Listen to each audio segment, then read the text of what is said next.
J'ai expliqué au sein du gouvernement que le défi de l'adaptation est tel qu'on ne peut pas se contenter d'un fonds vert destiné à la Polynésie. Bien sûr que la Polynésie a de véritables besoins parce que nous savons que la montée des eaux va toucher la Polynésie et que nous allons perdre un certain nombre d'atolls. Mais il faut qu'on aille beaucoup plus loin. Il faut qu'on puisse avoir un fonds vert pour tous les territoires d'outre-mer, voire l'ensemble des territoires.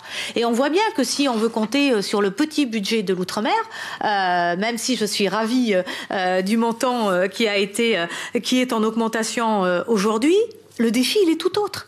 Et que ce défi, pour le relever, il faut qu'on soit ensemble pour réclamer que ce soit au-delà de l'outre-mer, une question qui soit portée, et il en est d'accord, par le ministre Hulot au plus haut niveau.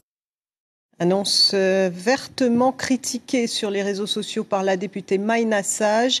L'élu de la majorité se déclare très déçu par cette décision qu'elle juge incohérente avec les engagements internationaux de la France. Écoutez Maïna Sage.